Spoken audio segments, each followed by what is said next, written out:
বিসমিল্লাহির রহমানির রহিম। শুরু করছি পরম করুণাময় অসীম দয়ালু আল্লাহর নামে। وَإِذَا طَلَّقْتُمُ النِّسَاءَ فَبَلَغْنَ أَجَلَهُنَّ فَلَا تعضلوهن أن ينكحن أزواجهن إذا تراضوا بينهم بالمعروف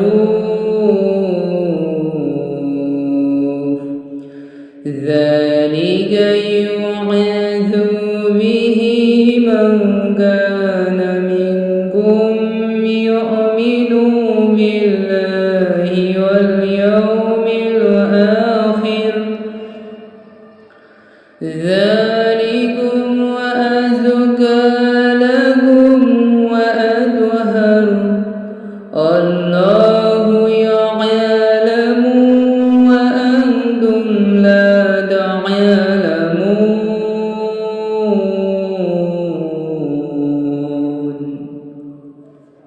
তোমরা যখন স্ত্রীদের তালাক দাও এবং তাহারা তাহাদের ইদ্যৎকাল পূর্ণ করে, তাহারা যদি বিধিমতো পরস্পর সম্মত হয়, তবে স্ত্রীগণ নিজেদের স্বামীদেরকে বিবাহ করিতে চাহিলে তোমরা তাহাদেরকে বাধা দিও না। ইহা দ্বারা তোমাদের মধ্যে যে কেহ আল্লাহ ও আখিরাতে ঈমান রাখে তাহাকে উপদেশ দেওয়া হয়। ইহা তোমাদের জন্য শুদ্ধতম ও পবিত্রতম। আল্লাহ জানেন, কিন্তু তোমরা জানো না। والوالدات يرضعن أولادهن حولين كاملين لمن أراد أن يتم الرضاعة وعلى المولود له رزقهن وكسوتهن بالمعروف لا تكلف نفسا إلا وسعها لا تضار والدة بولدها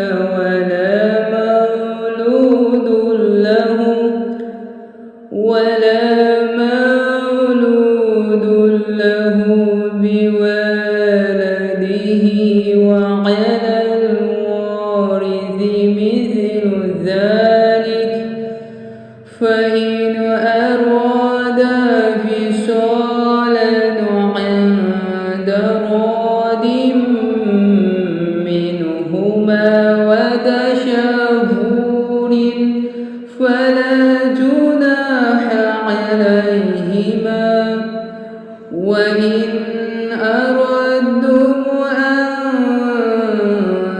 تسترضعوا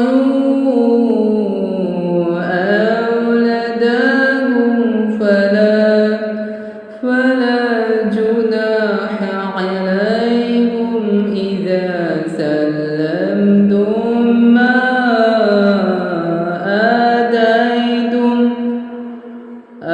آتيتم بالمعروف واتقوا الله واعلموا أن الله بما تعملون بصير।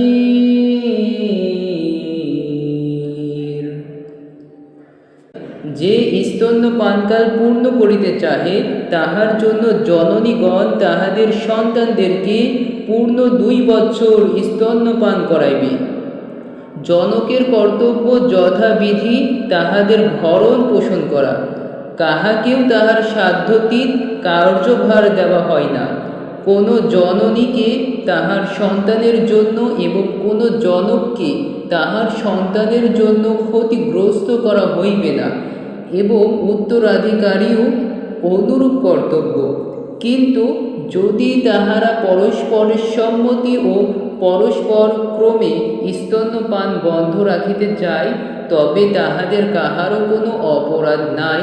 তোমরা যাহা বিধিমত দিতে চাহিয়াছিলে তাহা যদি অর্পণ করো, তবে ধাত্রী দ্বারা তোমাদের সন্তানকে স্তন্যপান করাইতে চাহিলে তোমাদের কোনো গুনাহ নাই। আল্লাহকে ভয় করো এবং জানিয়া রাখো যে তোমরা যাহা করো নিশ্চয় আল্লাহ উহার সম্যক দ্রষ্টা। الذين يتوفون منكم ويذرون أزواجا يتربصن بأنفسهن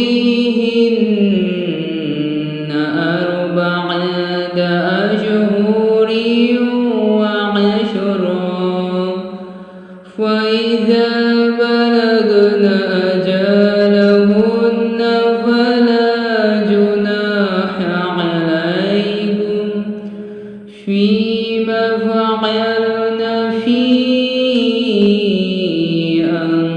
أنفسهن بالمعروف، الله بما تعملون خبير। তোমাদের মধ্যে যাহারা স্ত্রী রাখিয়া মৃত্যু মুখে পতিত হয়, তাহাদের স্ত্রীগণ 4 মাস 10 দিন প্রতীক্ষায় থাকিবে। যখন তাহারা তাহাদের ইদ্যৎকাল পূর্ণ করিবে, তখন যথাবিধি নিজেদের জন্য যাহা করিবে তাহাতে তোমাদের কোনো গুনাহ নাই।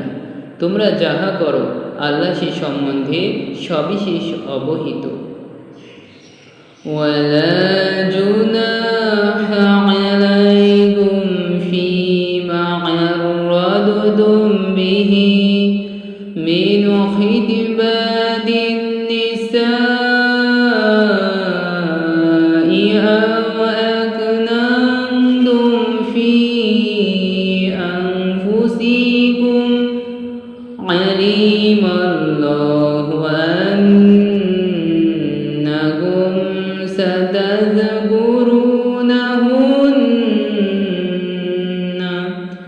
ولكن لا تواعدوهن سرا إلا